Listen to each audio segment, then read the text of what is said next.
नमस्कार मित्रों, आर्या टीवी के इस आध्यात्मिक चैनल पर आपका पुनः स्वागत है। पिछले एपिसोड में हमने मनोबोध मनाचे श्लोक के 26वें श्लोक का विवेचन सुना था। आज हम 27वें श्लोक का विवेचन सुनेंगे। तो आइए शुरू करते हैं आज का एपिसोड। इस श्लोक में एक शब्द आया है लंडी, जिसका अर्थ होता है डरपोक या कायर। तो ध्यान में रखिएगा। तो आइए पूरा श्लोक सुनते हैं। भवाचा भये काय भीतोऽसि लंडी, धरी रे मनाधीर धाकासि सांडी, रघुनायका सारिका स्वामी शीरी, नुपेक्षी कदा कोपल्या दंडधारी। मराठी भावार्थ सुनते हैं। अरे मानव, प्रपंचाला का भीतोस? धीर धर आणि धास्ती सोडू नकोस। प्रभू रामासारखा रक्षण करता तुझ्या शिरावर आहे। जरी यम तुझ्यावर रागावला तरी तो राम तुझी उपेक्षा करणार नाही। हिंदी भावार्थ सुनते हैं। अरे मानव, प्रपंच से क्यों डरते हो? धैर्य रखो और डर को छोड़ दो। भगवान श्री राम जैसे उद्धार करता उनकी छत्र छाया में आप हो। यदि यमराज आपसे क्रोधित भी हो जाएं, तो भी राम आपकी उपेक्षा नहीं करेंगे। आइए विवेचन सुनते हैं। समर्थ कहते हैं, अरे मानव, तुम कितने कायर हो। तुम संसार के भय से क्यों डरते हो? किसी डरे हुए व्यक्ति पर काबू पाने के लिए कुछ कौशल की आवश्यकता होती है। छोटे बच्चे बागड़ बिल्ले से डरते हैं क्योंकि वे अज्ञानी हैं। एक बूढ़े आदमी को पता होना चाहिए कि बागड़ बिल्ले जैसी कोई चीज ही नहीं है। रस्सी भर के सांप से डरने का क्या मतलब है?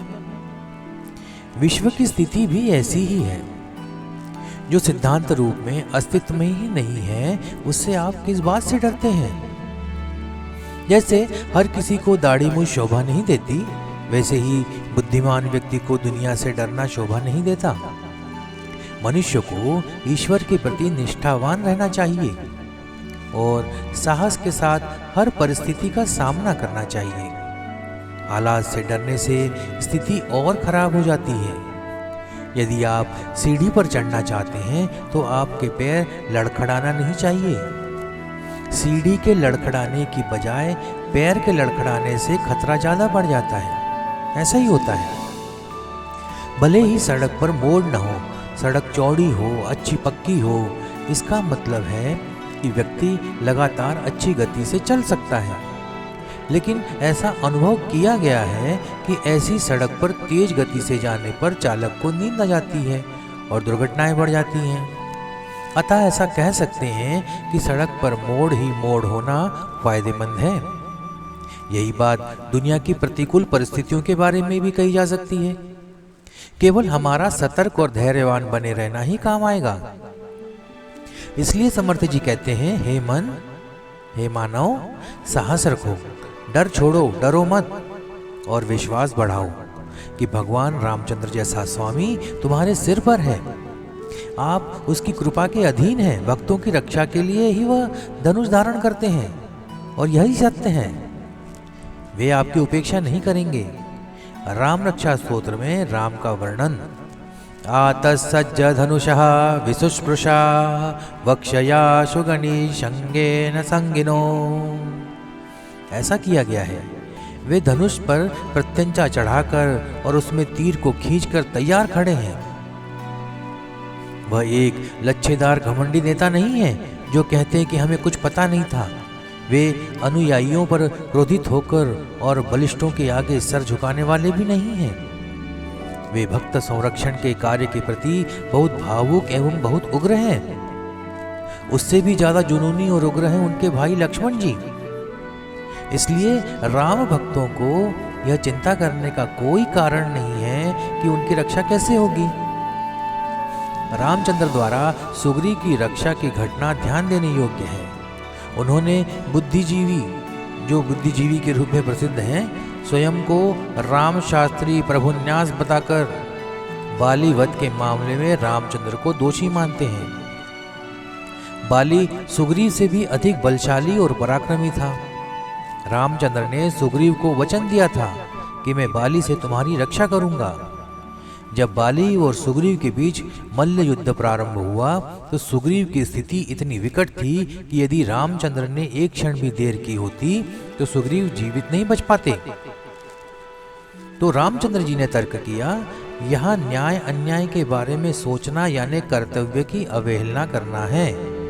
जो लोग हमेशा अन्यायपूर्ण व्यवहार करते हैं, जिनकी नीति अत्याचार और अतिक्रमण की है, उनके साथ न्याय करके उन्हें और अधिक उन्मादी बनाने की अनुमति देना रामचंद्र की नीति नहीं है।